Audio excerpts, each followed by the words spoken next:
This episode of Metatrex is brought to you by Audible.com, offering more than 180,000 titles for smartphone, tablet, and desktop. To get a free audiobook of your choice and to help Trek FM at the same time, visit audibletrial.com/trekfm. And also by Enterprise in Space, an international program of the nonprofit National Space Society.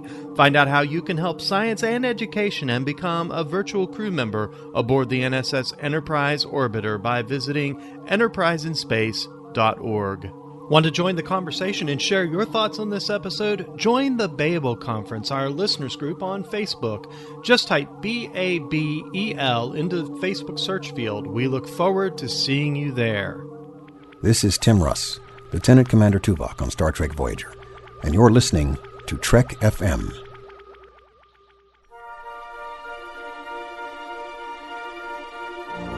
There's no greater challenge than the study of philosophy. My philosophy is that there is room for all philosophies on this station.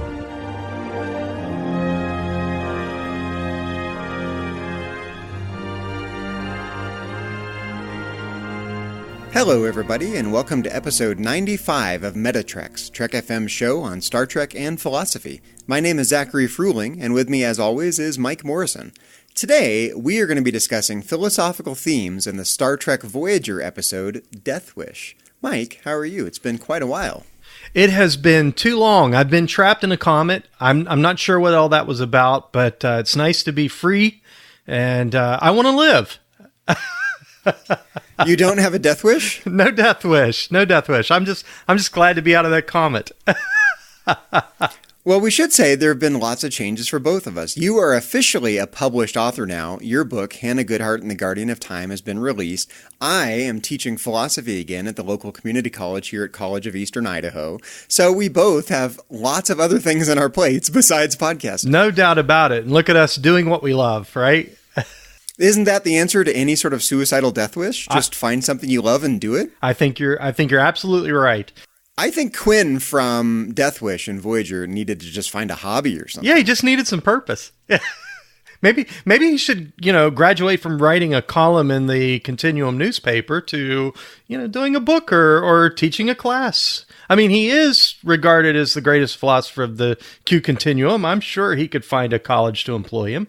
I wonder if he was also the greatest podcaster in the Q Continuum. Quite possibly could have been.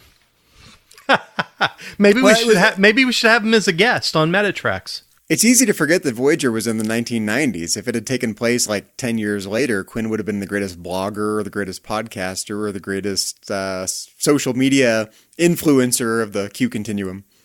Without a doubt. And since, the Q exists outside of time, maybe we can have him on the show. I know he committed suicide, but it's time is relative, right?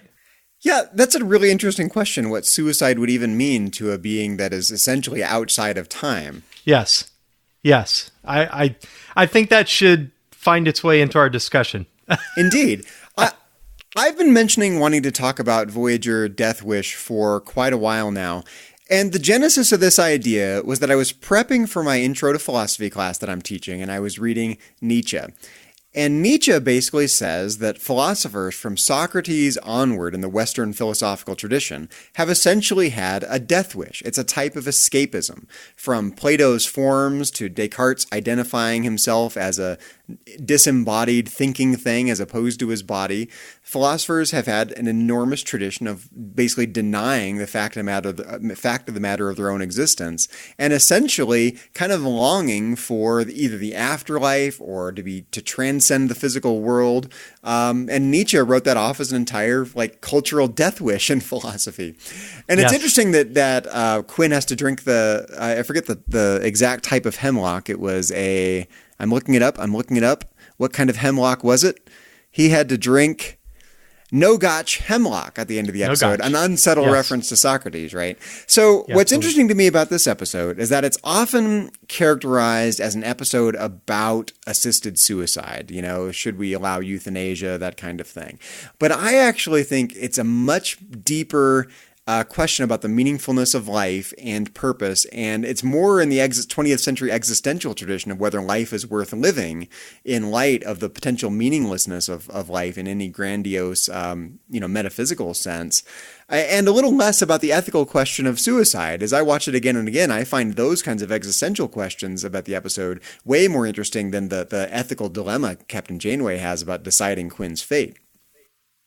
I agree with you wholeheartedly on that. In fact, I'm really glad to hear you say that, because as I've watched this episode, first time watching it, definitely the theme regarding, and let's remember this happened in the 1990s, so physician assisted suicide was kind of a hot button topic, and I'm certain that there's some of that intended in the writing of this episode, but I look much more deeply at it now, and I see a lot more going on in terms of the meaninglessness of life. And so I'm glad to hear you say that, because I think that's really at the core of what this episode's about. And frankly, Zachary, I'm surprised. I'm shocked. I am utterly shocked that we have not discussed this episode in length before now, because I think that of all of the Voyager episodes, and you're the Voyager guy, that this perhaps is the most steeped in philosophy of any Voyager episode. There are so many subtle references. I see Nietzsche throughout this episode. I think it's heavily influenced by his philosophy. So I'm really just blown away that we haven't discussed it in depth before. Yeah, now. I'm thinking of all the references that feed into this episode. I see Nietzsche in it. I see Heidegger in it, insofar as Heidegger raises the question about our nature as a finite being, and how death kind of defines our existence, the meaningfulness of life in light of the fact that we have a finite existence. I also see something like Camus in the myth of Sisyphus, this endless everydayness, that the Q have, being eternal, immortal beings that they don't have finitude to their existence. From the beginning of time to the end of time, the Q exists. They're essentially bored with their existence.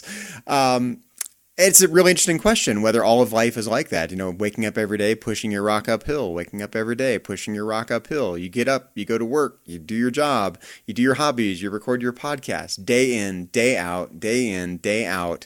And there's a monotony to that. Now imagine that stretched out over an infinite lifetime of the Q, and you can start to sympathize a bit with Quinn, because that's kind of the situation we all live in, right? We have this endless monotony in our day-to-day, sort of what Heidegger called average everydayness to our existence. Now imagine that without death at the end of it, to put that at ease, or to motivate you, or to give your life some perspective, or to give your life a impetus for doing something. Like, I think the mere fact that we have a finite existence, we know we're only here for a certain amount of time, gives us some motivation to get up off of our chairs and walk out the front door and make something happen, right? Or to invest yourself in something that's meaningful. If you take away that motivating factor that your finite life has, you might very well end up, you might very well end up like the members of the Q Continuum. They're in this metaphorical description of the Q Continuum in their desert, sitting in their chairs, reading their newspapers, scarecrow on the, on the post. Yeah, we've all done the scarecrow, Zachary. Right, exactly. Big deal. Without death as a motivating factor to make things happen in life and to move your life forward, you might very well just throw your hands up and go, well, what's the point of doing anything? Just like the members of the Q Continuum seem to have done in that representation of the Q Continuum that we see in Death Wish. Yeah, and I find that, again, I find that really at the heart of Friedrich Nietzsche's philosophy. I think that's it, kind of at the core. And what's really fascinating is, as I understand it, Nietzsche was the son of a Lutheran pastor. Yes, he's the son of a Lutheran pastor. His father passed away. I think he was 4 or 5 when his dad passed away. He lost a brother not very long after that. And so there's a lot of tragedy in his life, and there's a lot of mixed signals in terms of religion giving a satisfying answer to, you know, what's going on, this loss, this pain that he's dealing with. And so I think that really shaped the man that he became. I think it shaped his spin on philosophy and his insights into the human condition. I think a lot, you know, it's interesting because I think so often Nietzsche gets a rap for being for being this melancholy kind of philosopher, and so I look back and I see this pain that kind of colored his early life, and it's not surprising to me that he does have at times a pessimistic view of the human condition, and there's this stoicism about his philosophy, and so I see that just woven throughout this episode, and really in a lot of ways, although we have, you know, that great reference at the end of the episode to Socrates, I think that's just a nod to philosophy in general. I think in many ways Q or Quinn rather would be a great representation of Nietzsche in the continuum.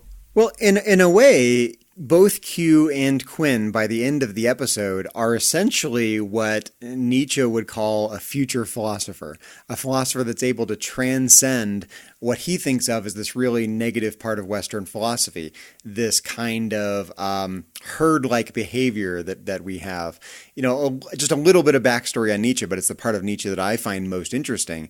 Nietzsche basically thinks that we've collectively in our Western culture and in philosophy and science and psychology in particular, we've forgotten that we're embodied beings that are part of a physical world. Mm-hmm. You know, we evolved and we exist alongside other types of beasts in the world, you know, beasts with claws and fangs. And it's basically a dangerous world. We don't have these sort of brute force strength that other biological beings have. What we do have is our minds, right? And so what he thinks humans have done is basically puff ourselves up. We invented knowing as a way of making ourselves feel more secure and more safe in this fundamentally hostile world. And then we forgot that was kind of a new development, and philosophers in general have kind of taken this notion of consciousness or knowledge and put it up on a pedestal as being the pinnacle of consciousness, the pinnacle of evolution, the pinnacle of creation, the supreme quality compared to all these other, you know, biological beings that exist in the natural world. But along with that is this kind of herd-like behavior. You know, basically we pacify each other to get along well with each other, mm-hmm. to avoid the kind of situation that we've talked about with Thomas Hobbes before, the kind of war of everyone against everyone, war of all against all.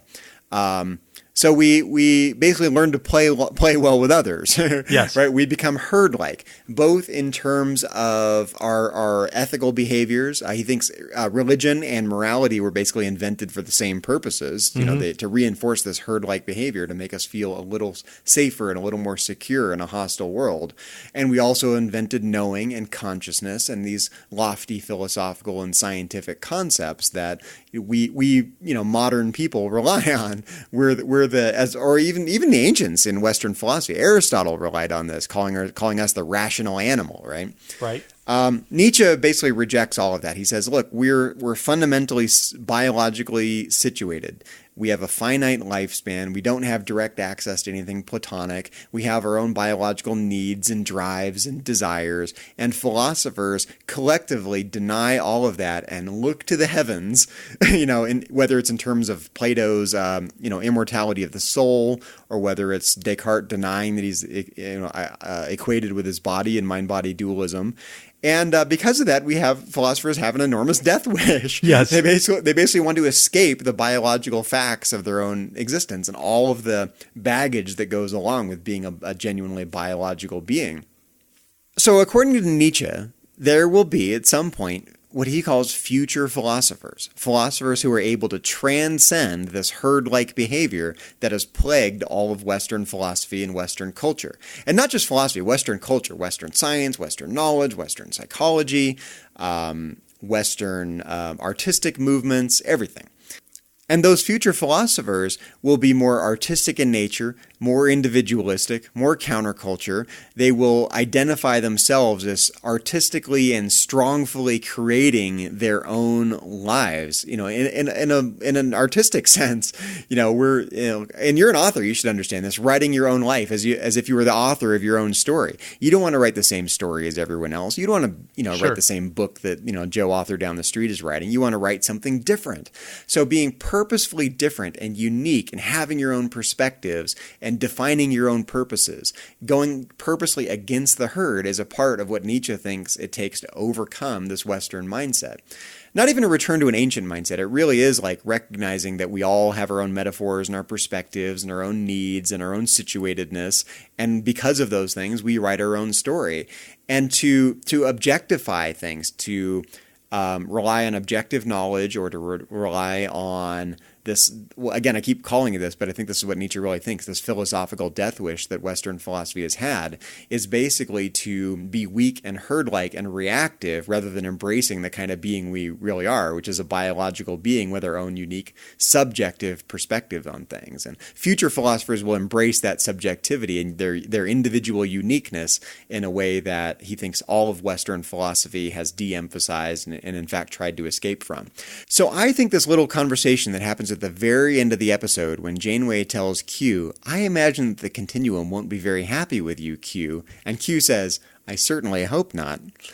I think that is a prototypical example of a Nietzschean future philosopher. Like, I don't want to be like the rest of the Q continuum. I'm going to be Q.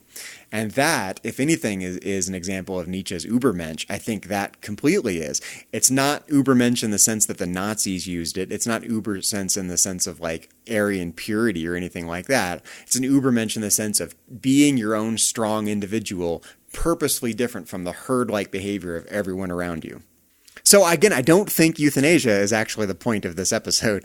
Yeah, I don't either. But I think it's interesting because John Delancey's Q. Let's distinguish them. So we have Quinn and we have Q, John Delancey's Q. By the way, I just want to say that Garrett Graham has been criticized for his portrayal of Quinn in this episode. I've heard fans say that he's a little creepy or a little weak or a little weird, and I disagree completely. I think Garrett portrayed this character brilliantly.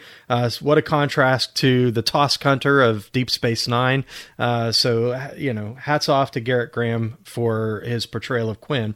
But it's interesting because when Q shows up, his finger is pointing at Quinn saying, he's insane. That's his claim. He's nuts because he doesn't think like the rest of us. Because after all, when we first find Q at the beginning of this episode, he's a born again Q.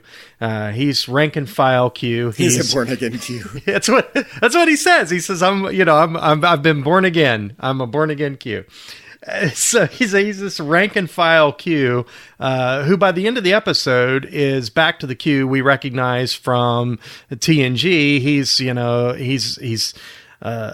inspired. He's ready to transcend the Q, ready to kick up some dust once again and make John Luke's and Janeway's life just living chaos. And so, but when we find him at the beginning of the episode, he's saying that Quinn is crazy. That's his claim, because he doesn't think like the rest of the Q. He doesn't he doesn't want to do the things the other Q want to do. He's obviously crazy. And again, I think this is pointing directly at Nietzsche, because at the end of Nietzsche's life, he famously wrote the Wahnszettel, the madness letters, and he had mental health issues at the end of his life and went insane. And so I don't think that it's by mistake or a happy accident that the accusation is that Quinn has gone insane.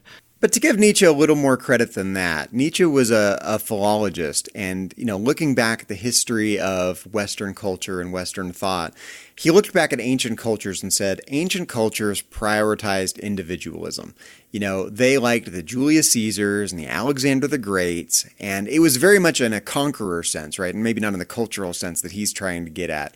But the idea that you should be a strong individual as opposed to a weak herd-like member of society is something he finds in ancient cultures. Now, okay, so that happens. Then we get Western philosophy and Western culture that basically start with Socrates, he thinks.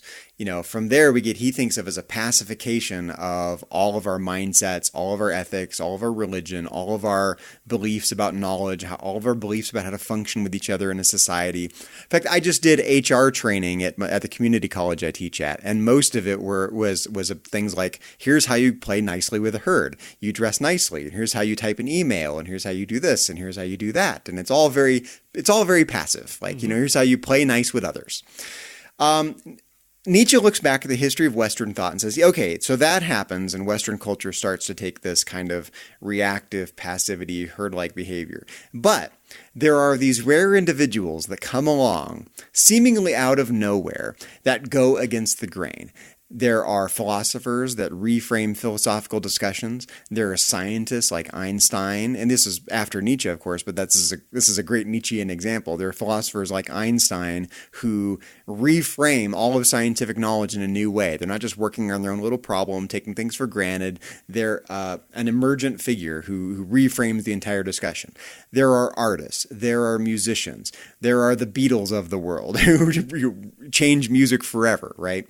These figures seemingly come out of nowhere. And one of two things happens to them. They're so different that they're put on a pedestal as a genius, or they're called a madman because they go against the grain too much.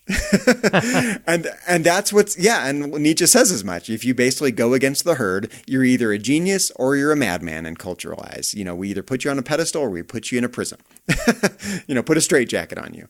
And that's essentially what's going on with Quinn, right? He's too much of an individual for this herd-like Q continuum. So they put him in a prison. This is exactly the point that Nietzsche's making about rare individuals. Yeah. And I referenced a moment ago the madness letters, these letters that Nietzsche sent out near the end of his life, and on the surface they all appear to be full of meaningless gibberish. And so we point to that and we say, okay, there's evidence that Nietzsche has gone mad. And so I think it's interesting that Quinn pulls a magazine article. My corner of the continuum. This is his own madness letter, and it's interesting because if you zoom in on that, you can actually read some of the text. I've never done that. What does it say? So he says, "I'm ready to die. How about you?" Okay. And then he goes on to say, "For many years, I have put my thoughts to paper and written this column. It has occurred to me that I would run out of things to say, find nothing new to comment about, but I have. And it's deeply troubling to me. Frankly, I believe the time has come for the continuum to look at the possibility that immortality is not in this society's best interest." End quote. I'm just going to end it right there. You can read more, but so there's the statement that he makes, I think, that has just upset the apple cart for the Q continuum, and it has set this society into turmoil and has raised questions about Quinn's mental health, because he questions whether or not immortality is in the society's best interest. I think where this episode for me fails a little bit is that there are so many separate issues that are being conflated in the same drama. We've got, and maybe that's what makes it brilliant. Maybe that's where it fails dramatically. I think it's where it's brilliant. One of the issues is, of course, the issue of euthanasia and suicide. The other is this issue of the meaningfulness of life. But there's also this kind of individualism versus collectivism, or the individual versus the state issue. It almost has this kind of democracy versus socialism kind of tone to it in some of the discussions that Janeway and Q have.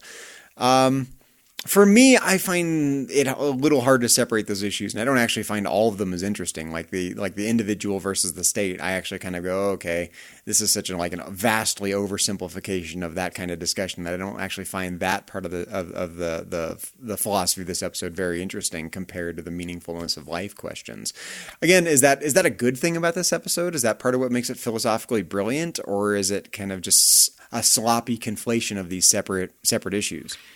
Yeah, I think it's brilliant because there's so much presented there, and there's so much for us to kind of focus in on and discuss. Certainly the euthanasia. Again, I think that given the fact that this was the 1990s and that was kind of a hot button issue. During that time it's more relevant then than now. Yeah, certainly more relevant then. And for me, honestly, that's kind of the sadness of the episode. Janeway challenges Quinn, hey, now that you've got, your mortality, I challenge you to find within it this grand adventure. She says, I love this life. And so she's experiencing the adventure of her mortality, and she's challenging Quinn to do the same thing. But then a few moments later, she's having a conversation with Tuvok, and they're trying to find something meaningful for Quinn to do there on Voyager. And even then they have to come to the conclusion that while he has plenty to offer them, there's really nothing new for him to experience. There's nothing new for him to learn or to discover. He brings a lot to the table for Voyager, but Voyager doesn't have much to offer him. But, and at the end of the episode, certainly Q makes sure that he has the hemlock and he gets his death wish given to him. And that, to me, is very sad, because I look at it in terms of he did have a lot to offer, but I also have to step back and recognize that Voyager didn't have much to offer him other than, just the opportunity to exist. Well, this is a good segue into the next topic I wanted to talk about. There's really two big topics I wanted to talk about from here. I want to talk about the meaningfulness of life, and maybe by an extension, whether an immortal life would be worth living or not. And then again, maybe by extension, is our human life worth living, right? There's an absurdity and an everydayness and a boredom to our own daily existences that really makes you go, well, is this life even worth living, immortal or not? So that's one topic, the question of meaningfulness, as it relates to suicide and the things we have to get through in our day-to-day lives and given the kind of beings we are. And the other I want to talk about is the nature of the Q Continuum as it's depicted inside this episode, because I think this is also a very Nietzschean way of thinking about how to represent concepts. So I want to talk about that. But let's talk about the question of meaningfulness first. So my two questions are fundamentally, would an immortal life be worth living? If you can experience everything, and in Quinn's case, if he has experienced everything there is to experience, if you're outside time, and again, we've talked about this before on Metatrex, but it's not totally clear how the Q experience time. Sometimes they seem to experience it linearly along with humans. Sometimes they seem to experience it as a whole, like they're outside space-time, this God's eye point of view on time. Mm-hmm. So it's not totally clear. Right. The Star Trek kind of waffles on how the Q relate to time in that way. But okay, so assuming the Q are immortal and Quinn has experienced it all, would that kind of life still be worth living? The second question in that category of questions is, well, what about us, our human life? If you take away, in this Nietzschean sense, if you take away anything objective meaning, objective purpose, this escapism, trying to escape our situated biological existence, if we look towards heaven or look towards the afterlife, or we look towards, Plato's forms, or however it's been spelled out in philosophy and religion and science, anything that escapes our presentness, and our biology, just anything that kind of denies the kind of being that we are, which are the situated biological beings for Nietzsche. If that's the case, if there's no grand meaning with a capital M, or purpose with a capital P, or truth with a capital T, what is the meaningfulness of our lives? And is that life arbitrary and worth living? I recently reread Camus, his essay, The Myth of Sisyphus, and And he asked this fundamental question. In fact, it's one of the most memorable ways of starting a philosophical work that I've ever read. He says, there's only one truly philosophical question, and that is the question of suicide, whether life is or is not worth living. All the other philosophical questions come after that. The question for us is life worth living? And he immediately transitions to looking at Sisyphus. And if you remember, Sisyphus it's a myth, right? He was punished by the gods, condemned to push a giant stone, a boulder, up a mountain, only to have it fall back down the mountain. He has to go back down the mountain the next day or the next hour, who knows how long it takes, and push that rock up the mountain again. And he gets to the top and the rock falls down. And he has to push it back up and the rock falls down. And condemned to that existence for all of eternity. No end in sight. The kind of immortal existence that the Q are maybe condemned to in Quinn's eyes. It's an interesting analogy for our lives. You know, we're at least bound by time. We're not condemned to this life for all eternity, right?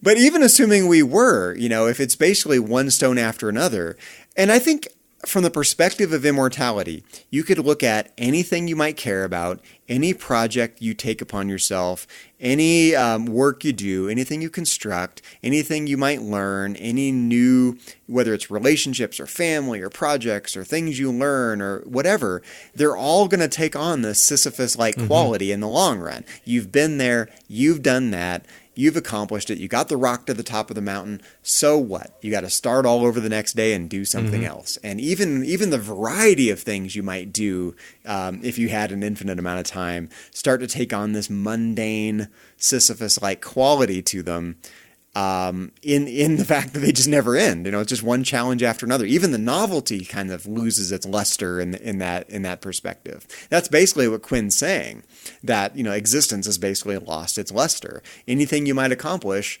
is meaningless and absurd when viewed from this perspective of immortality. And it's really interesting to talk, and I want to hear your perspective on this, because you identify as a Christian believer. You believe in an afterlife that's eternal. What is satisfying about that existence in light of these insights from Quinn or from Camus about the nature of an immortal existence? I'm glad you asked that, because I do look at this question through the prism of my faith, and I find my meaning and my purpose and my sense of value in those tenets of my faith. The fact that God's Son came and gave his life to pay the penalty for my sin, I've blown it in this life. You know, the Bible says that all have sinned and we've come short of the glory of God. We've all blown it in life, and that sin has separated us from a holy God. And so the Son of God comes and gives his life to pay the penalty for my sin. So that gives me a sense of intrinsic value, that God would see me as something valuable enough to give his own life to redeem. So that gives me a sense of worth. I have self-worth, not because I'm something special, but because he is something special, and he gave himself for me. However, you know, what I find interesting in this episode of Voyager is that the early argument that Q makes for Quinn's value is the impact that he's had on the life of, and he uses three individuals that he brings to testify to Quinn's worth because of the impact he's had on their life. And I think more than any other Star Trek episode in which Q is the centerpiece, this episode, I think, inserts the Q Continuum in the role of God probably more than any other. This is a direct effect of the Q Continuum on the course of human history. For Isaac Newton, it was Q who shook the tree, or Quinn who shook the tree, and the apple falls, and it changes the course of science forever. And you know, for Riker, it was the impact that he had on his ancestors that ultimately led to his being born, and the impact that he's had in here in the 23rd century. So or 24th century. So I think it's interesting. I think it's fascinating that more than any other episode of Star Trek, we're really kind of inserting the Q Continuum into the role of God. So that raises the question that is our sense of value or worth merely tied to the impact that we have on the world that we're in? And certainly, I find value in what I can contribute, my small part that I can do to try to make this world a better place. And I get some fulfillment, and I get some meaning, I get some value out of that. But even in the days when I don't feel like I've done anything worthwhile, and we all struggle with that, right? We all have that struggle in life. Am I doing anything that matters? I think we all ask that question at some point in our lives. It's in those moments that I fall back on the fact that even when I don't see value in myself, God sees value in me, so much so that to use the metaphor that Jesus uses in the gospel, I'm the pearl of great price that the master swept the house to find. Well, I think this is a fundamental question about the nature of meaningfulness as it relates to this discussion. Do you find meaningfulness in terms of the purpose of life and the meaningfulness of life in some sort of objectivity or some sort of afterlife, right? If you're always looking to the afterlife, if you say, okay, if you're like a Christian believer, you might go, okay, I find meaningfulness in the afterlife, all the intrinsic meaningfulness that you just described. If you are a philosopher like Plato, looking to Platonic forms, the meaningfulness of your life and your purpose, like for Socrates, was to kind of aim towards that, right? That's the meaningfulness of life. Another way of looking at the meaningfulness of life is that meaningfulness happens here in the world, right? The other type of meaning you just described, yes. Helping others, doing good things in the world, whatever it is, that's a meaningful activity. So it's a really interesting question. Like, what is the sphere of meaningfulness? Does meaningfulness require this kind of objective, immortal, Q-like perspective on things? The God's eye point of view on meaningfulness, or does meaningfulness happen at the micro level here in the real world? Can there still be meaningfulness if that first kind of meaning doesn't work out? And this is the Nietzschean insight, that there is no such thing as that other kind of meaningfulness. That's a kind of escapism, or that's a kind of denial of the kind of beings we are. A lot of people just don't believe in that kind of meaningfulness. We know we're not immortal beings, that kind of thing. So, and what do you do in that situation? Yeah, and that's interesting that you say that you said we are not immortal beings. That the reality is the Christian philosophy teaches that we are immortal beings. There is an immortality to being human, that there is something beyond this flesh and blood life. And so the reality of eternity, at least in terms of Christian philosophy, is a fact. And frankly, I've meditated often on that truth. And, the idea of sitting on a cloud, playing my harp for, millions and millions of years is not very satisfying for me. No, it's funny. Like, imagine okay, you're 20,000 years into the afterlife and you're like, okay, God, not another, lightning is going to strike me down here, by the way. not another meeting with those angels. Yeah. So tedious. Yeah. The Sisyphus pushing the rock up the hill again, right? But I think, those questions I think are not likely to be answered. And I think not from a philosophical standpoint anyway. And I think this is Nietzsche's point that any philosophers that have said, I've got the answer to the question of meaningfulness, and it's Plato's forms, or it's Descartes' I think therefore I am, or it's, it's some sort of objective morality, or it's religious belief, whatever it is. Nietzsche says, no, all of that is like escapism, denying the kind of being we really are. So if there's meaningfulness, it's got to be meaningfulness here for us in the physical world, in a smaller degree.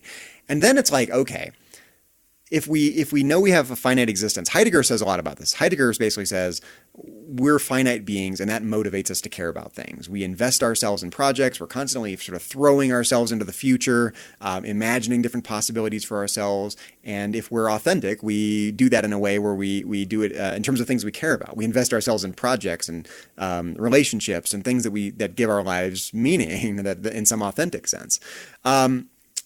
Camus, by contrast, kind of says, well, no, there's this like mundane quality to all of it, right? It's basically Sisyphus pushing that rock uphill day in, day out. It could be, the daily things you have to do. You wake up, you make the coffee, you brush your teeth, you get ready for work. You do that day in, day out.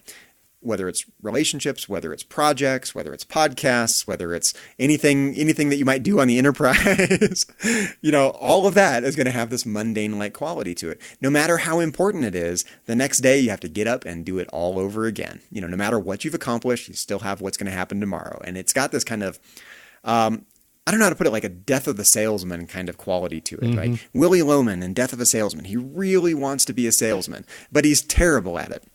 It alienates him from his family. He doesn't feel very authentic when he's doing it. He's actually not very good at it. And he dies at the end of the play. And that's a very 20th century existential play. And he dies at the end. And that's the end of the play.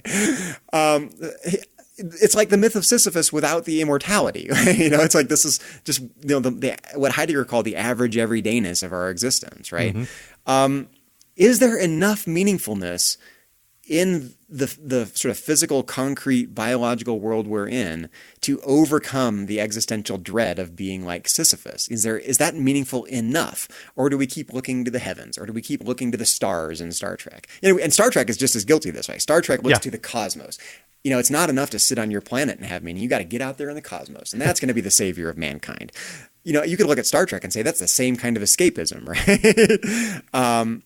But again, I think for me, the fundamental question is, if it turns out that there is no objective meaning, if there's not an afterlife, if that doesn't have the intrinsic meaning that you described, if we're not the kind of immortal beings that philosophers and theologians have thought we are, if it turns out that we don't find the answers to our purposefulness out there in the cosmos 1,000 years from now when we're out there writing the stars on the Discovery, right? If it turns out that none of that holds true and we just have this earthly existence with our little projects and that's all we've got, is that enough to overcome this deep worry that life is meaningless and maybe suicide worthy, that it's maybe fundamentally isn't worth living when looked at from this God's eye point of view?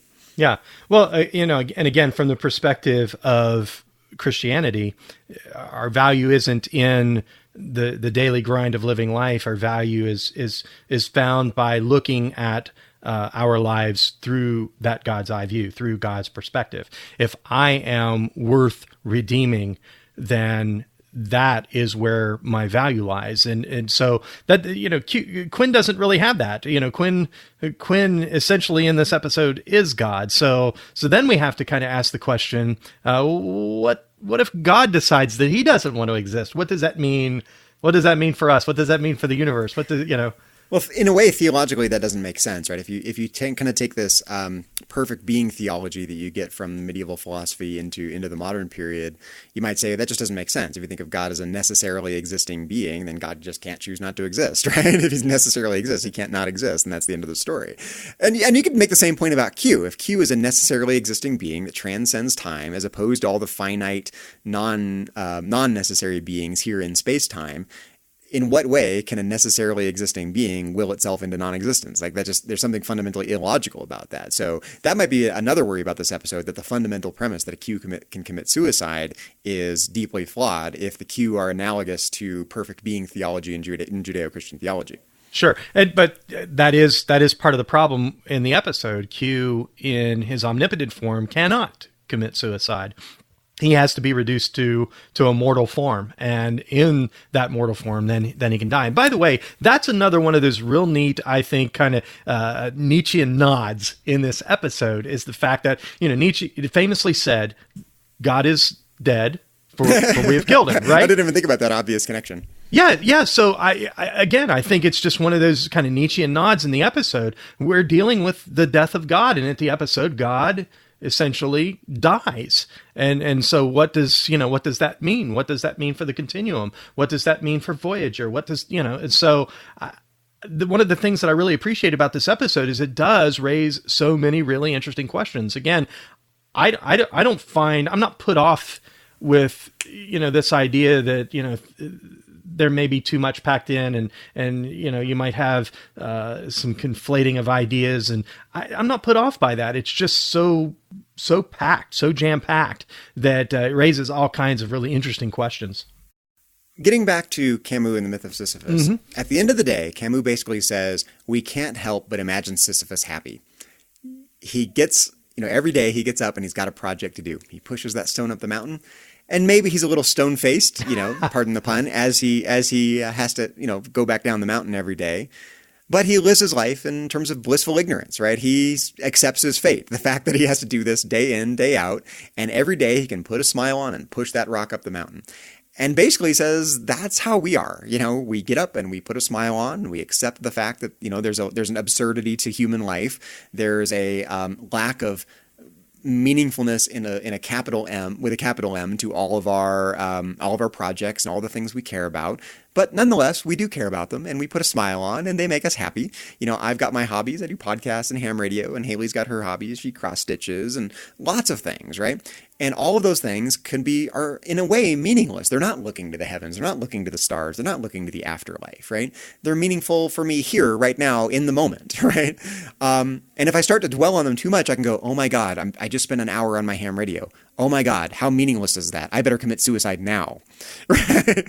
But that's not how caring about something works. You care about something in the moment, right? And that's basically what Camus and Heidegger to some extent, and definitely Nietzsche, are saying, that the things we care about and the things that make us who we are, the things that define us, are not given their meaningfulness by taking this afterlife perspective, or taking this God's eye perspective, or taking the perspective of objectivity. They're meaningful to me right here, right now, because I'm the one who decides what I care about. And that's the end of the story. So if you take that perspective on Sisyphus, you might go, yeah, I could imagine Sisyphus being happy pushing that rock up the mountain every day. I could imagine Captain Janeway being happy every day, going and getting her cup of coffee black from Nietzsche, or from Neelix every day. Not from Nietzsche every day. That'd be hilarious. Yes. I can imagine anything that any of us cares about giving enough meaning to make you want to get up and do it all again the next day, even if the afterlife weren't true, even if there's no objective meaning, even if there's no objective truth to the matter. It's still important for me right now, and that's enough to cause me to put a smile on and do it all over again the next day. And that's essentially the kind of dissatisfying answer that Camus gives to the situation, that, yeah, you can make yourself content with the absurdity of life by investing yourself in something you care about. Heidegger says as much. Camus says as much. Yeah. Nietzsche's a little more forceful about it, basically saying, oh, no, you can be radically different than everyone else. You don't want to be herd-like. You don't want to be weak and like everyone else. You want to be a strong individual and write your own meaning in some artistic sense. Take your own perspectives and take your own metaphors and define your own purpose. Be an Übermensch. He's way more forceful about it than the others. But again, there's something satisfying about that, because it does answer the question of meaningfulness. Yeah, we can find meaningfulness in the day-to-day of our existence, whether that existence is finite or infinite in the case of the Q. But there's also something dissatisfying about it, because it's not an answer that relies on objectivity. It's not an answer that relies on God. It's not an answer that relies on universal truths, objective purposes. It reduces the concept of meaning that philosophers and theologians have put up on a pedestal in terms of its objectivity, and taken it down to the earthly sphere. Like, no, meaningfulness resides right here in my life today, and that's the meaningfulness of life. End of the story. Yeah. And there's something also just dissatisfying about that, because all these things that have defined Western culture and Western religion kind of go out the window in that perspective. What does that mean for the meaningfulness of life? Can you imagine Quinn being happy? And maybe this is the problem in the Q Continuum. Maybe collectively in the Q Continuum, they all just needed to get a new hobby. Maybe that's the end. Maybe that's the answer. Okay, somebody beam them a ham radio, or beam them a coloring book, or beam them a cross stitch pattern. They need something to do in the Q Continuum. Well, we'll get to the nature of the Q Continuum in a minute. I think we should talk about that a little bit. Oh, definitely. But I think, is that a possibility? The fact that Quinn is saying, look, we've been there and we've done it all. There is nothing left that's new to do. We've done every hobby, every interest, everything there is to learn, every way of being, scarecrow or otherwise. They've done it. So if you take away the possibility of novelty, that might change the map a little bit. For here for us in the physical world, we only have so much time. Heidegger says this really clearly, and that defines the meaningfulness for us. Every day you have to choose what to do. What are you going to care about? What are you going to invest yourself in? What are you going to spend time doing? What's authentic for you? And there's lots of novelty out there. There's always a new hobby, always a new job, always a new career, always a new degree to get, always something new to learn, always another planet to explore if we're in the Federation, right? There's a ton of novelty. What Quinn is saying, though, is that there really is no more novelty for the Q Continuum. You can't even find that kind of meaningfulness, because they've been there and done it all. The possibility of novelty is gone for them. Yeah. The thing I find interesting is that life can sometimes be subjective, and I'll come back to that in just a moment. It's fascinating to me because the ancient King Solomon, famous King Solomon, reportedly the wisest man who ever lived, famously says, vanity, vanity, it's all vanity. There's nothing new under the sun. So he has this kind of existential crisis, it seems, later in life. And he questions the nature of his own existence and whether or not there's anything left to do that's original or unique in the world. And he comes to this conclusion that, life is, just, it's vain. And so he begins to explore his value through the lens of his relationship with Jehovah God. But my faith aside, Zachary, I came to a point in my own life, I kind of had a Dantean crisis. I woke up one day and I realized that I probably had more years behind me than I had ahead of me. And I began to wonder if I was missing out on some great fulfillment in my life. I had dreams. When I was a child, I had dreams, and was I doing enough to chase those dreams? And I think everyone on the other end of this podcast is holding on to a dream. Everyone has had a dream in their life, and so what have we done to chase those dreams? But I said that life is subjective. So for me, I needed to change things up in my life. I came to a point in my life where I had a dream. I wanted to be a published author. So what? If I'm going to make that happen, I need to put my butt in a seat, and I need to start typing. And out of that comes Hannah Goodhart and the Guardian of Time. For you, it might be something different. Maybe it was the podcast. Maybe it's, your fulfillment is in ham radio. It's the hobbies that you do. But for some people, it's not about doing something new. It's the fulfillment they find in that routine. Not everyone is, Sisyphus, resigned to his situation, but the reality is that the world is full of people who like and are fulfilled in that sense of mundane routine. To press this Sisyphus view a little bit more, I see what you're saying. We all have things we care about, things we want to accomplish, dreams we have, whatnot. Suppose all of those were instantly fulfilled. You became an author, whatever your dreams are, boom, they're fulfilled. You do it with a smile, even like Camus says. You can imagine Sisyphus with a smile, pushing his rock up the hill every day, right? Yeah. At the end of the day, no matter what you accomplish, no matter what dreams get fulfilled, doesn't it have this kind of mundane quality to it? Like you accomplished the thing, and now you have to do it all over again the next day. It's like a Pyrrhic victory. This is like Camus talking now, right? It still has this. It's not as existentially fulfilling as we want it to be, right? Mm-hmm. You're a published author now. You met the goal. You had a dream fulfilled, right? Yeah. What are you doing right now? Writing the next one. It's push that rock up the hill again, right? No matter what you accomplish, there's always a sense of that's not enough. And it's not in the sense of that's not enough, give me more, give me more. It's not enough in the sense of the story doesn't end there, right? Life goes on, and there's the next challenge you're going to face tomorrow. Could be the same kind of challenge, writing the next novel. Could be a different challenge, a different project, a different thing you care about. But again, that's not meaningfulness with a capital M, right? This is yes, I might care about it in the moment, and I care about my dreams, but it doesn't solve the mundaneness of those things, right? Any one of those accomplishments, any one of those dream fulfillments is still as satisfying as Sisyphus getting his rock to the top of a hill. Sure. And to counter that, let's talk a little bit about the fulfillment of contributing to society in some way, shape, or form.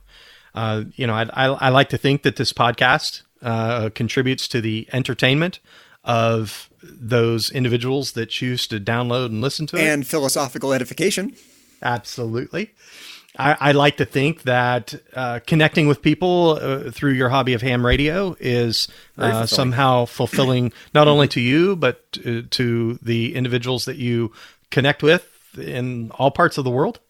For me, it's getting to meet people I've really enjoyed. We've done some events where we've gone to book festivals, and we've done some bookstores, and I've gotten to do some school visits where I get to talk to kids, and I get to connect with them through literature.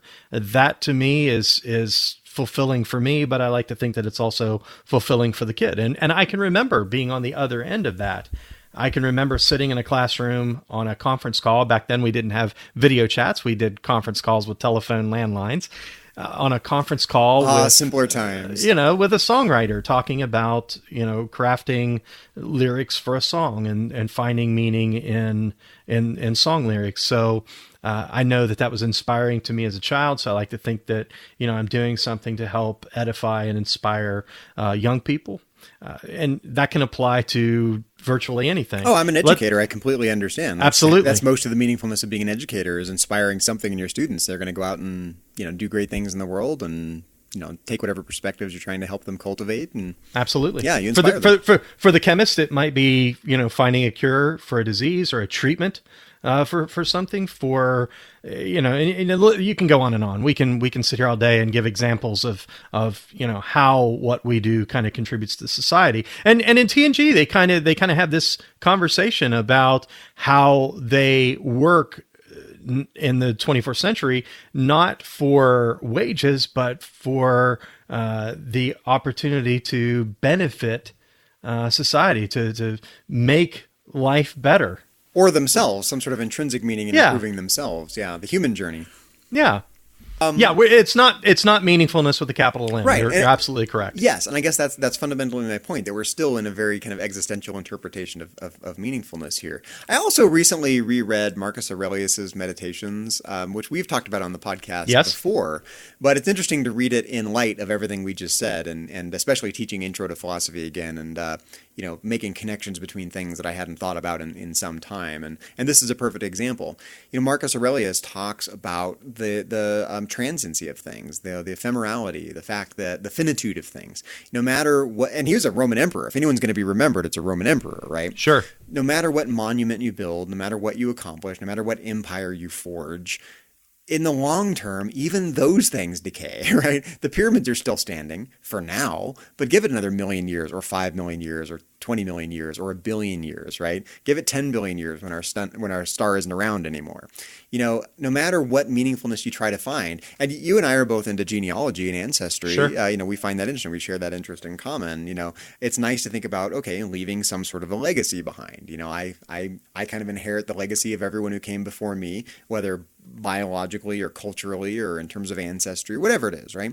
Culturally too, we're the cultural inheritors of everyone who came before us. It doesn't even have to be genealogy per se, cultural genealogy. And it's interesting, some philosophers like Nietzsche and Foucault, for example, have emphasized this sort of cultural genealogical way of thinking about culture.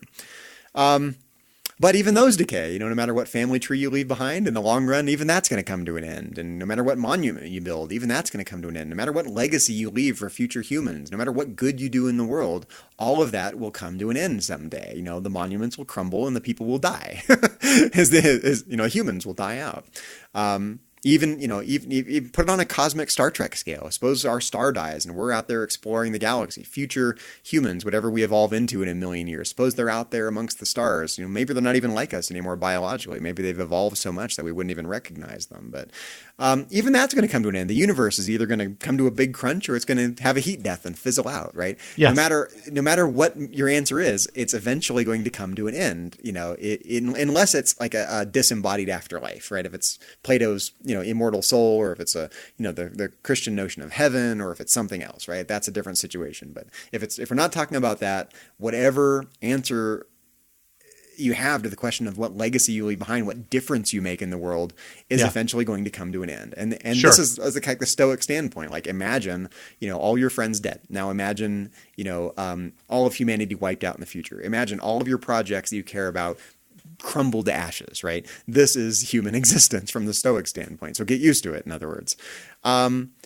Given all of that, is there enough meaningfulness in the day-to-day the difference you think you're making in the world, the projects that you care about, the inspiration that you give to those kids when I'm teaching college or when you're talking to kids about writing, is that enough meaningfulness to overcome the meaninglessness on the grand scale when all of those projects come to an end and all the people involved are going to be dead? Right. Yeah. From dust thou art, and unto dust thou shalt return. Kansas famously said, "Dust in the wind. Everything dust is in the wind, dust in the wind." It's or in this case, dust on the continuum road. That was not Socrates. That was not Socrates. That was Marcus Aurelius. Get it right. Someone needed to proofread their script. Yeah, without a doubt. But in this case, it's dust on the continuum road, evidently. And so we've talked here for a while. I think we should probably transition a little bit to how Death Wish, this season 2 episode of Star Trek Voyager, depicts eternity, the Q Continuum. I mentioned this at the beginning of the podcast, and I really believe it. This is another aspect of the episode that I can trace directly to Nietzsche. And maybe it's just because I read Nietzsche and I'm reading too much into it, but I don't think so. I think that whoever wrote this episode really had Nietzsche in mind, or at least had the philosophical underpinnings of Nietzsche in mind. So let's back up and talk about Nietzsche a little bit, because I think you have to kind of understand this to make sense of my point here. Nietzsche basically says, well, we're biological beings that were not very safe in the world, so we invented knowledge. We invented ways to keep ourselves safe and secure in the world. And what we do is we kind of take that fact about ourselves, put ourselves on a pedestal, and call that feature of ourselves, our consciousness and our knowledge, the defining characteristic of an intelligent being, the pinnacle of creation, right? But he says we forget that all of our ways of knowing are deeply metaphorical. It's one sphere being translated into another sphere, being translated into another sphere. All the while, we have these individual perspectives along the way that we kind of gloss over when we're talking about objectivity and talking about knowledge. I mean, even something as simple as like, okay, you get a sensory impulse, light waves come at you and that hits the back of your retina, causing a nerve impulse. That's already a metaphor. It's something being translated into something else, right? Then that gets translated into your consciousness, the mental pictures that you have. Okay, great. Oh, there's another metaphor. And then we translate that into language so we can talk about it and communicate with each other. Well, that's another metaphor. And then, all of the scientific activities and all the activities philosophers do, they're all metaphor after metaphor after metaphor. And what we've done culturally and philosophically is forget that all of those quote-unquote objective ways of knowing are deeply metaphorical. They're metaphor after metaphor after metaphor as a result of language, as a result of our mental pictures, as a result of our unique perspectives. And we kind of gloss over the fact that those came from our unique perspectives and gloss over the fact that those are all metaphors. Mm-hmm. The words are not the things themselves, and our mental pictures are not the things themselves, and our herd-like behavior glosses over our individual perspectives into the world. So, the only way we understand anything is through metaphor. Now, like we talked about before, the strong philosophers, according to Nietzsche, the future philosophers, the Quinns and the Qs of the Q Continuum, are the ones who take that concept of metaphor and run with it. I've got my metaphors and my perspectives. And from an artistic standpoint, that's my poem and my picture that I paint. And for you, it's that book that I write from my point of view. It's the way I write my own life in an artistic individual sense, right? In the Übermensch sense, which is vastly misinterpreted for Nietzsche. But from a scientific standpoint, all of the things that we call objectivity are already metaphors for Nietzsche. So I find this a really fascinating and deep philosophical point that if you're going to understand the Q Continuum, it has to be through metaphor. What an interesting Nietzschean way of understanding knowledge in general, much less objective knowledge from a God's eye point of view. I love the visual that we get of the Q Continuum, and I think it's very telling the way this is portrayed. I don't know how much of this was really written into the episode. This episode was written by Sean Piller, son of Michael Piller, teleplay by Michael Piller. I don't know how intentional he was. I don't know if someone, director of photography or something like that came in and really kind of informed this visual aspect of the continuum, if it was really something that came out of Sean Piller's mind. But, you see that, it's kind of this Dust Bowl 1930s Depression era, but everybody's dressed like they're right out of the 1920s. You have a sign that says never closes. You have one guy reading a book that looks very old. Never closes. It never ends. It never ends. Sisyphus at the front door. Yeah. Just this is the way it is. Everybody's just standing around. Nobody's excited about it. Even the dog is laying there just unamused. Doesn't even bark. You've got a guy sitting on the porch. He's reading an old dusty book that says the old. And even the lady who's reading the magazine that says the new. If you look at the imagery on the magazine, there's nothing new about it. It's a very old, dated kind of magazine. It looks like something right out of the 1920s. And then you have a guy dressed like he's out of the 20s or 30s. He's not playing a video game. He's playing a pinball machine. The Galaxy. The guy who smiles, right? The guy who smiles very awkwardly. In a very Sisyphus-like way. Yes. He's resigned. He's just playing his game. So the Galaxy is just a game that they all play, and they're playing bocce or croquet or something. I think it was croquet. Croquet with the planets. With the planets. God one of them doesn't being play dice with the universe, but Q plays croquet with the planets. Yes. Yeah. So here's this idea that not only is existence boring, but essentially what I read into that is that existence is boring because eternity is boring. And these eternal beings who seemingly have the greatest gift that the universe has to offer, they're incredibly bored, and they're incredibly outdated, and they're incredibly lost in their mundane.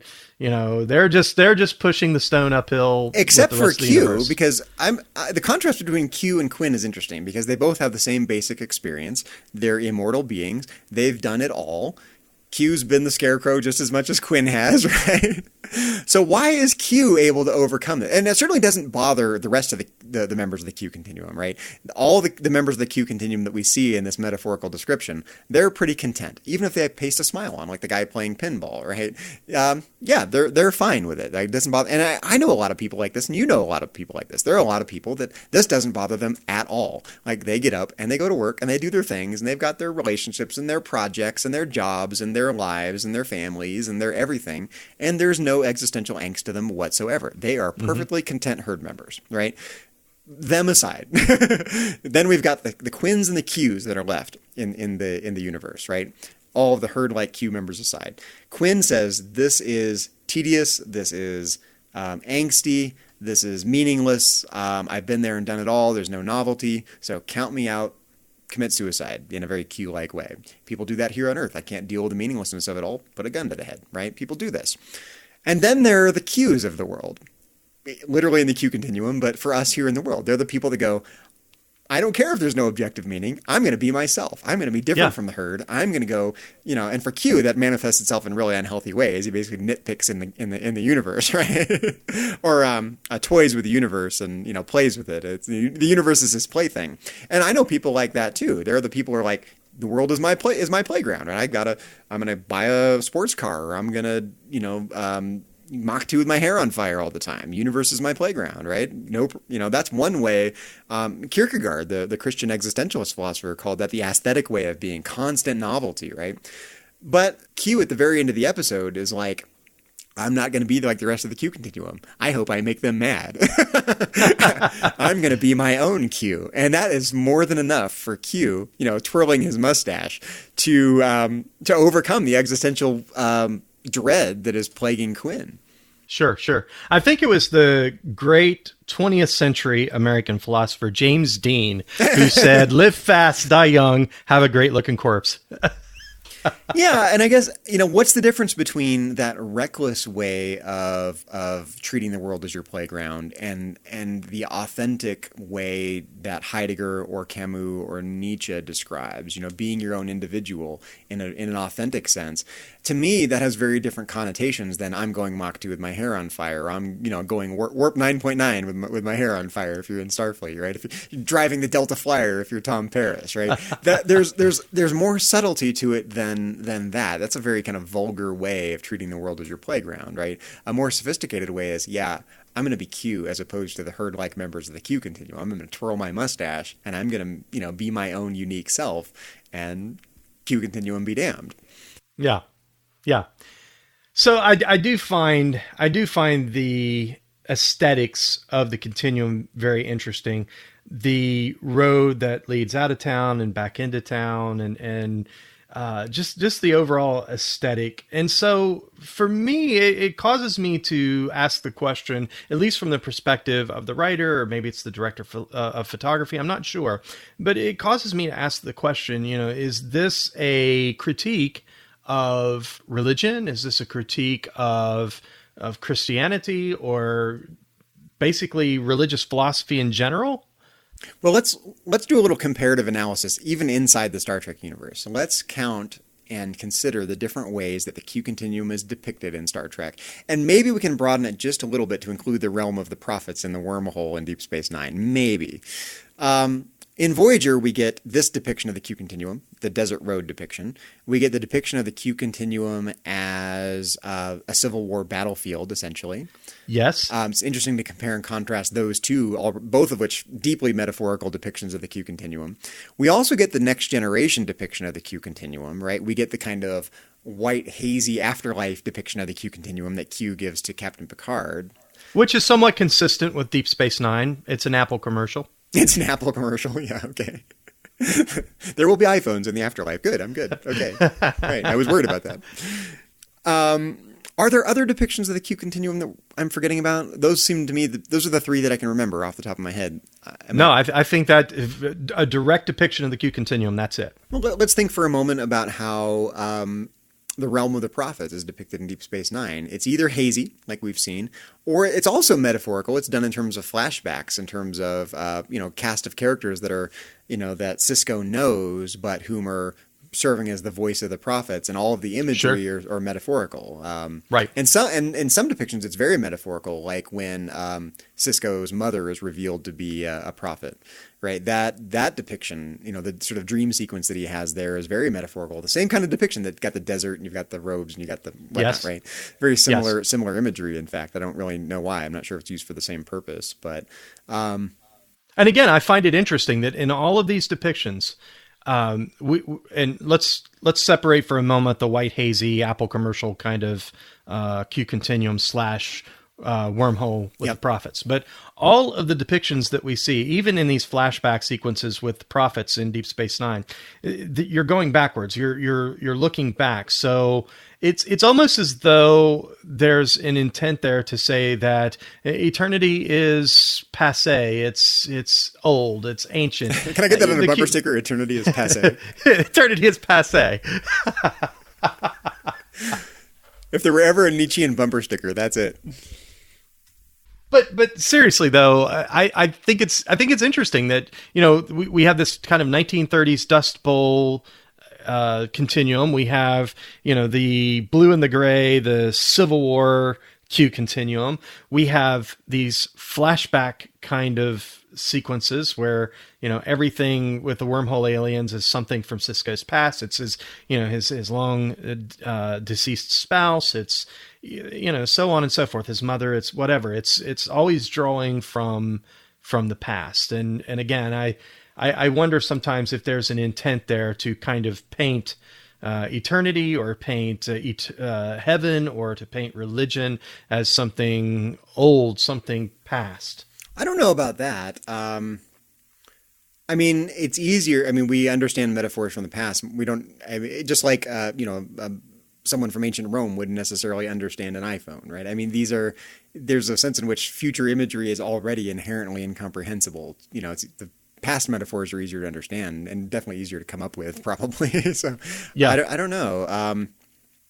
I do have a question about this might be changing the subject a little bit, but I do have a question about Star Trek as a whole. Again, maybe related to Nietzsche here. I maybe didn't plan to talk about Nietzsche quite as much as we are, but while we're talking about it, this question came to mind. I think it's unavoidable. This question came to my mind. If the afterlife is a type of escapism, if objectivity is a type of escapism, if an objective purpose in our life is a kind of escapism, if any sort of philosophical notion of a soul, or a disembodied consciousness, or an eternal state of being up above and beyond our physical embodied selves that Nietzsche thinks are who we really are, all of that is a type of escapism. Do you think that all of Star Trek could be seen as escapist in this sense? I sometimes have this worry.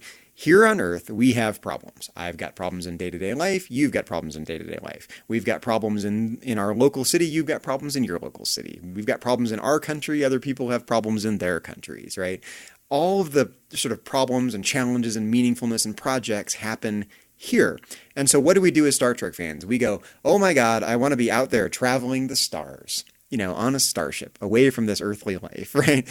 Does that have the same kind of escapism quality that Nietzsche is saying that the afterlife or an immortal soul or an immortal state of being has for us embodied folks? Is all of Star Trek escapist, in other words? I think the short answer to that question is yes. I've followed often these conversations that happen on social media. Certainly they happen in the Babel Conference, our listeners group on Facebook. We have these conversations about Star Trek and fandom and that being a type of escapism. So I think the short answer is yes, absolutely. That being said, I find it fascinating and I'm as guilty as anybody else. I've had a bad day, and I come home and I'll pop in an episode of Star Trek and I get lost among the stars. And all of fiction is like, you're a fiction writer. I mean, yeah. you're part of the problem, Mike. No, I'm just joking. I'm a dealer. I really You're am. a dealer. I'm a dealer of escapism. A fiction dealer, yeah.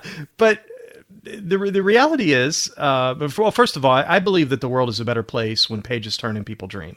I think that Star Trek has inspired so much progress over the course of the last 52 years that we can't even. We can point to small things here and there, but there are more individual stories than probably you and I could ever track down in a lifetime of people whose lives have been bettered or benefited, or they've somehow been inspired by Star Trek. And even go broader than that, you think about speculative fiction in general and how that kind of fuels the fires of imagination.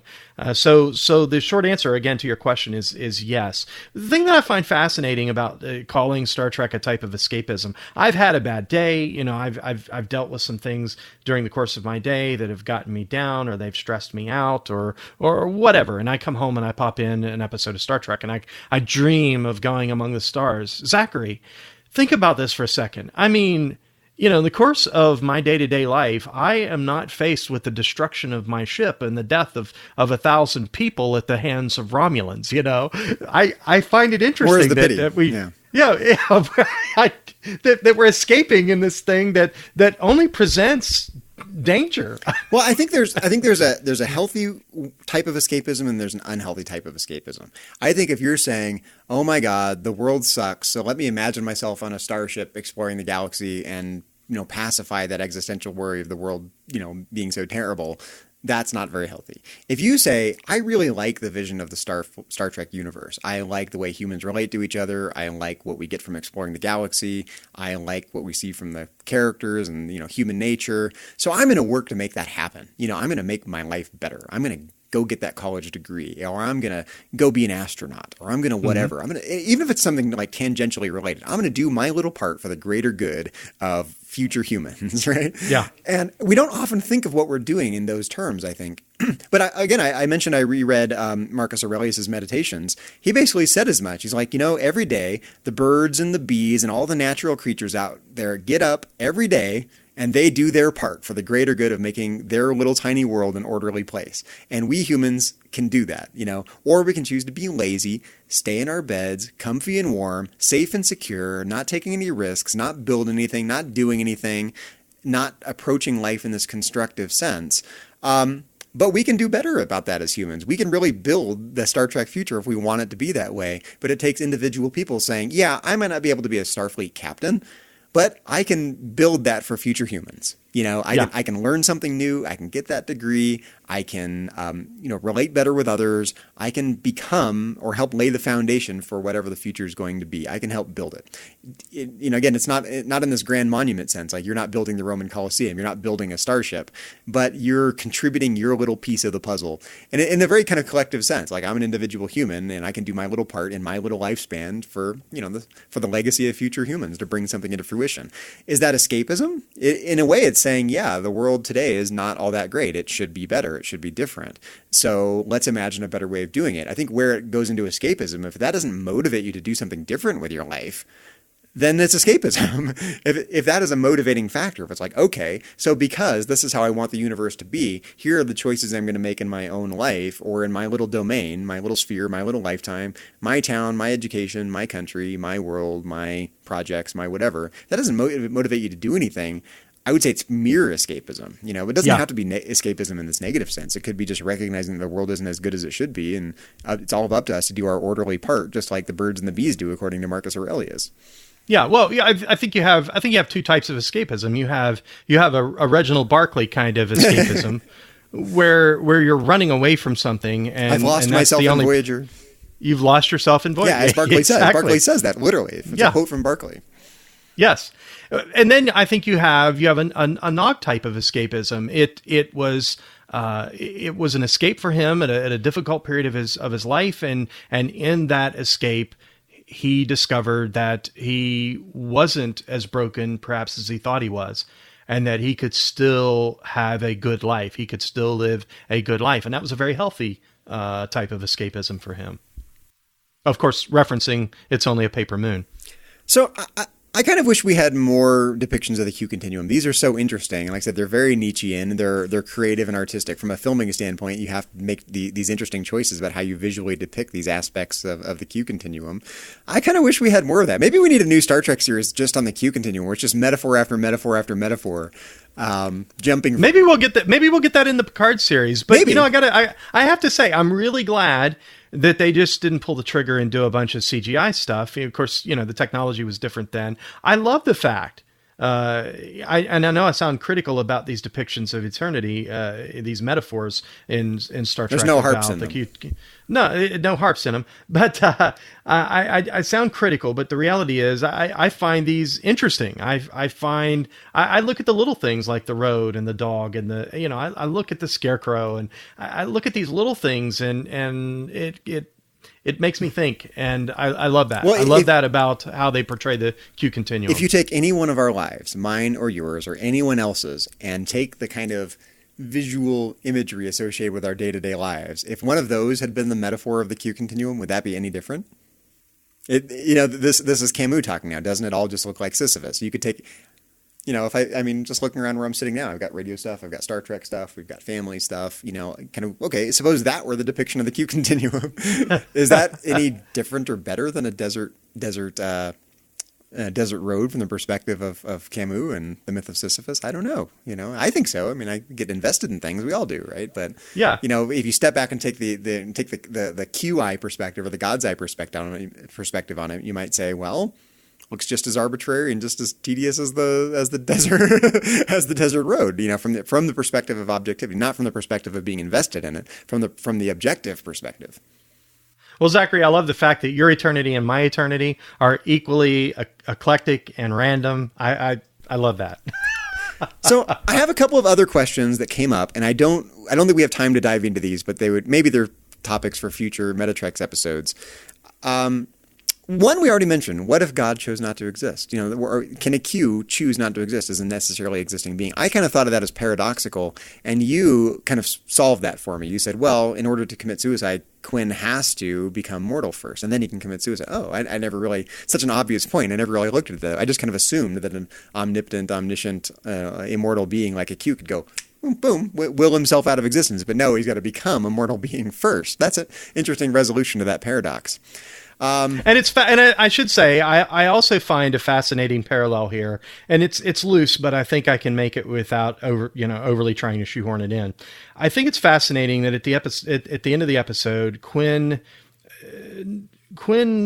suggests perhaps that he's dying for his people, that this is a gift that he's giving to his people. So God has become man and died for his people. I find something very Christ-like in that. So I see a type of Christ in some ways. Well, people made that connection with Socrates as well. I mean, that's for sure. In terms of archetypes, maybe. Yeah. Yes. Mm-hmm. Yeah.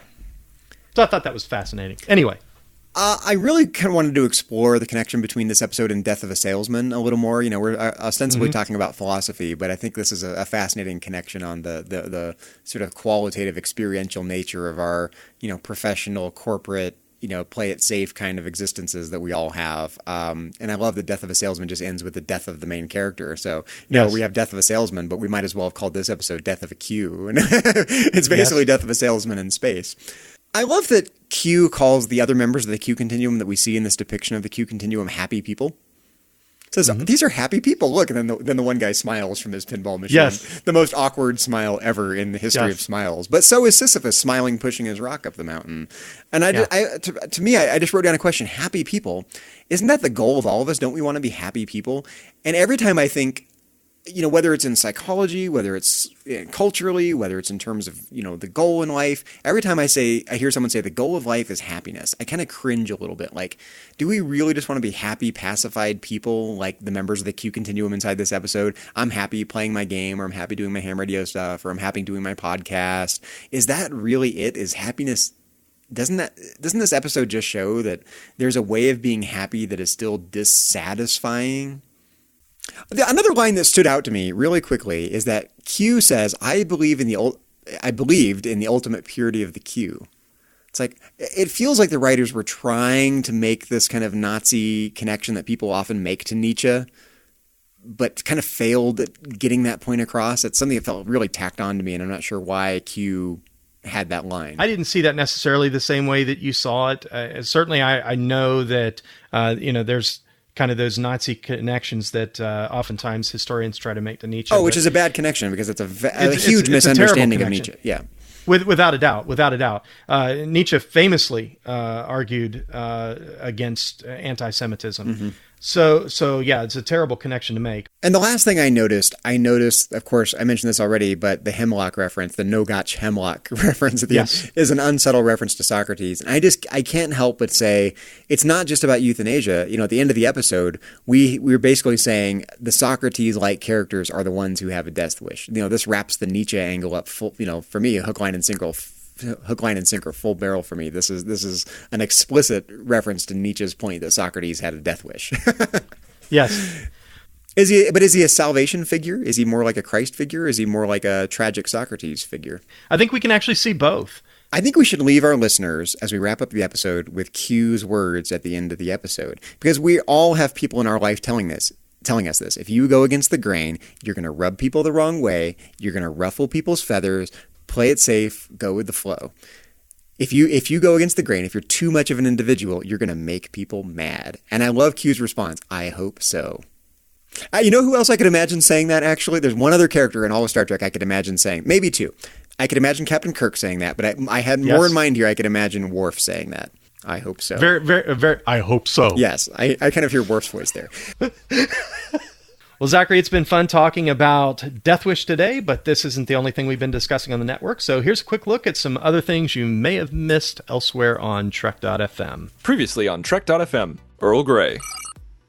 But good discussion. I love, talking about the science. And Joe, I love that you bring it up. Justin. I need to stop reading it. I'm sorry. I'm doing my final thoughts. Close and the window, you're all Justin. Laughing over me. Joe, you need to keep all of this in. This is an intervention, Justin. Okay. Close the window. Oh my gosh. Literary Treks.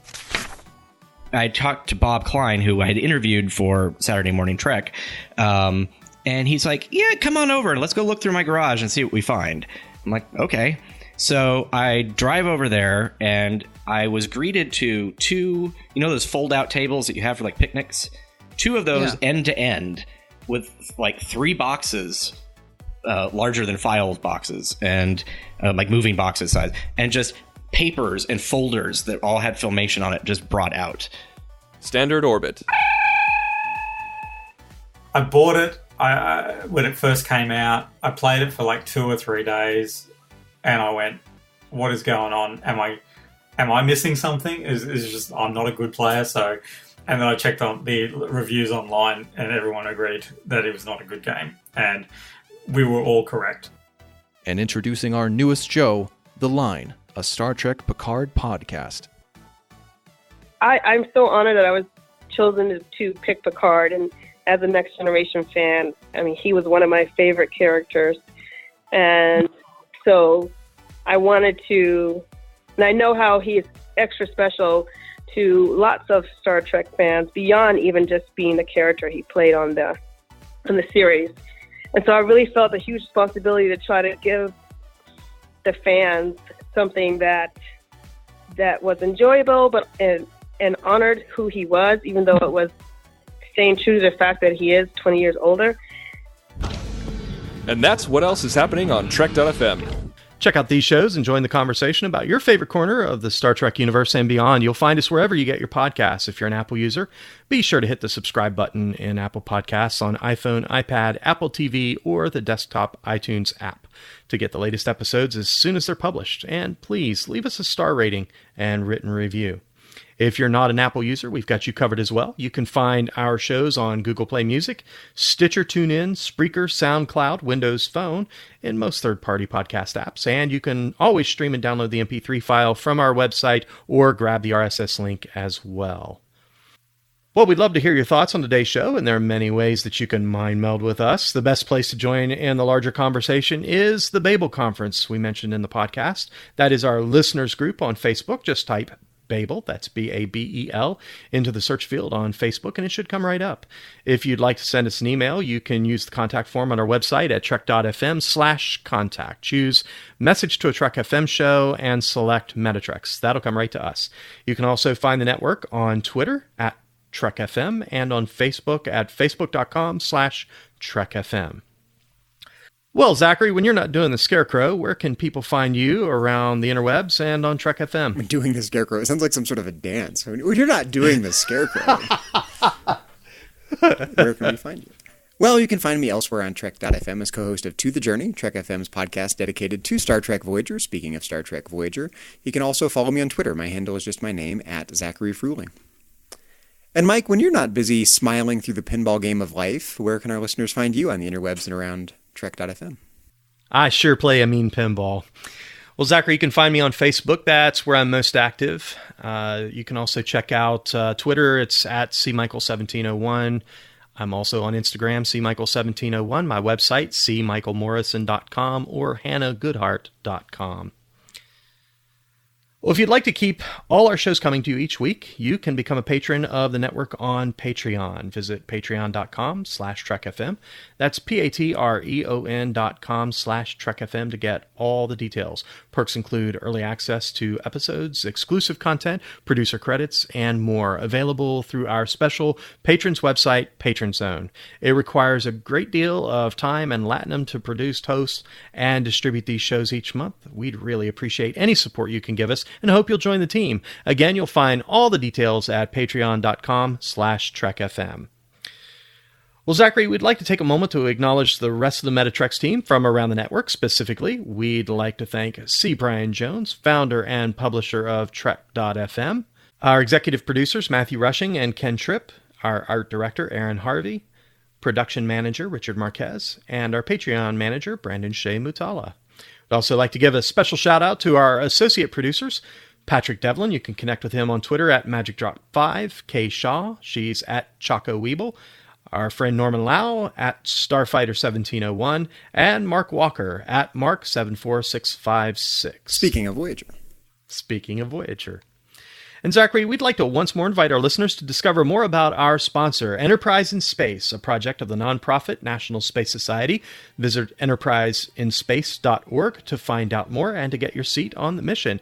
And check out audible.com, offering more than 180,000 titles for your desktop or mobile device. To get a free audiobook of your choice, visit audibletrial.com/TrekFM. Well, thanks everyone for listening to Metatrex, a Star Trek and Philosophy podcast. Until next time, when we will once again boldly go where no philosophers have gone before.